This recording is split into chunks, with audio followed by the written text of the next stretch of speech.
स्वागत है news line Kolkata में। जैसा कि हम सब जानते हैं, रात दखल का आज द्वितीय पर्याय सेकंड स्टेप, वहां पे आज हम कलकत्ता हावड़ा पूरा वहां से लाइव दिखा रहे हैं। जैसा कि बता दूं, कलकत्ता में अलीपुर, बेलगड़िया, मूवी, इसके अलावा हावड़ा में इच्छापुर, पावर हाउस, कदम तल्ला, हर जगह से आज रात दखल का द्वितीय पर्याय का जस्टिस का पुकार हम आपको दिखा रहे हैं। देखते रहिए न्यूज लाइन कोलकाता।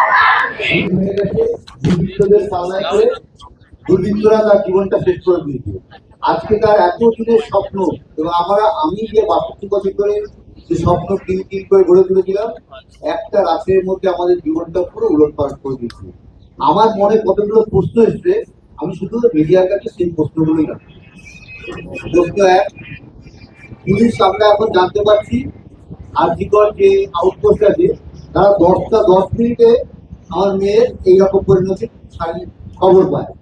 কিন্তু তারপরেও কিন্তু ওরা কোনো আমার মেয়ের কোনো শারীরিক পরীক্ষা করেনি, যেটা তাদের প্রথম কাজ ছিল, সেটা কিন্তু করেনি। দ্বিতীয়টা, বেলা 11টার সময় আমাদের জানানো হয় আমার মেয়ে আজ আত্মহত্যা করেছে। তারা কোনো মেডিকেল টেস্ট করলো না, আগেই তারা বলে দিল আত্মহত্যা করেছে। ঠিক আছে, কেন করেছে এটা সেটা তারাই জানে, তারাই উত্তর দেবে। আমাদের মেয়েকে দেখতে আমরা যখন হসপিটালে আসি 12টা 10 মিনিটে, আমার সেই মেয়ের মুখ দেখতে 3 ঘন্টা 3.5 ঘন্টা ওই সেমিনার হলের বাইরে আমাদের বসিয়ে রাখা হয় এবং মেয়ের মা, মানে অভয়ের মা, পুলিশের হাতে পায়ে ধরতে শুরু করে। ভেতরে তখন লোকজন ঘোরাঘুরি করছে, আমাদের কিন্তু ভেতরে ঢুকতে হবে। এটা কি কারণে? এই প্রশ্নটা আমার উত্তর চাই। পোস্টমর্টম করতে হাসপাতালে দেরি করলো কেন? পোস্টমর্টম তো সাধারণত 4-5টার মধ্যে করা উচিত ছিল, কিন্তু দেখা গেল 6টার আগে পোস্টমর্টমটা হলো, 6টা থেকে শুরু হলো। আমি এফআইআর করলাম তাড়াতাড়ি। কি হলো, আমি 6:30 থেকে 7টার মধ্যে এফআইআর করলাম। আমার এফআইআর এর রেজিস্টার হলো কখন? 11:45 পরে দেখতে পাচ্ছি।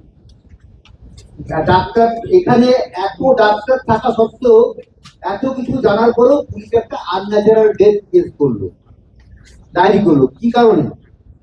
হাসপাতাল কর্তৃপক্ষ, পুলিশ কেউ এফআইআর করলো না, যেটা সবার আগে দরকার ছিল, করেনি। 12টা থেকে বিকাল 7টা পর্যন্ত আমরা এই আরজিকর হসপিটাল পৌঁছেছিলাম, কিন্তু হাসপাতাল কর্তৃপক্ষ এবং ঊর্ধ্বতন কর্তৃপক্ষ কেউ আমাদের সঙ্গে ঠিক কথাও বলেনি। আমরা দেহটিকে দেখে দিতে চেয়েছিলাম, আমরা দেহটা দেখে দিতে চেয়েছিলাম, কিন্তু যে কোনো এত প্রেশার আমাদের তৈরি করা হয়েছিল সেই সময়। আমরা তারা থানায় গেছিলাম, তারা থানার সামনে আমরা 1 ঘন্টার উপরে বসেছিলাম। 3 থেকে 400 পুলিশ আমাদের ঘিরে, যেখানে একটা এমন পরিস্থিতি তৈরি করে আমরা বাধ্য হয়ে বাড়ি ফিরে যাই। বাড়িতে গিয়ে দেখি 3 থেকে 400 পুলিশ আমার বাড়ির সামনে ব্যারিকেড করে দাঁড়িয়ে আছে। কিন্তু এমন অবস্থায় আমাদের আর কোনো কিছু করার ছিল না, বাধ্য হয়ে আমরা দাহ করতে বাধ্য। কিন্তু এখানেও একটা আমার প্রশ্ন, আমার মেয়ে মারা গেছে, শ্মশানের যে খরচ, সেই খরচটা ফ্রি করে দিচ্ছে কারা? আমরা জানতে পারিনি কিন্তু আজ পর্যন্ত। কেন করা হয়েছে? কেন আমার মেয়ে আত্মা করতে খুব কষ্ট হয়েছে, যে লাস্ট শেষ সময় তো সে ভেবে গেছে যে আমার ভাবি এই কোটি টাকা ভাবি খরচা করতে পারো না। কি মর্মান্তিক ছিল সেই দিনটা আমার কাছে। এই প্রশ্নের উত্তরটা আবার কে দেবে?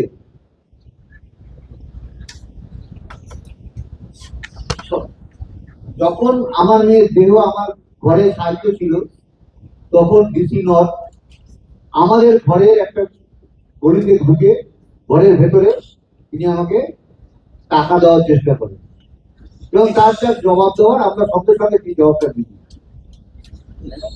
ডিসি সেন্টার ইন্দিরা মুখোপাধ্যায় বারবার ডেসমিস করে মিথ্যা কথা বলছে, মিথ্যাচারণ করছে। কারণটা কি কারণে এরা করছেন এই জিনিসটা? তাই থেকে আমাদের একটা বিশাল প্রশ্ন আমাদের সবসময় মনে আসছে, আমার এই সমস্ত প্রশ্নের উত্তর কে দেবে? পুলিশ, প্রশাসন, না হাসপাতাল কর্তৃপক্ষ, স্বাস্থ্য ভবন? সবার কাছে আমি এই আর্জিটা নিয়ে আমি এখানে বড় বক্তব্য পেশ করছি।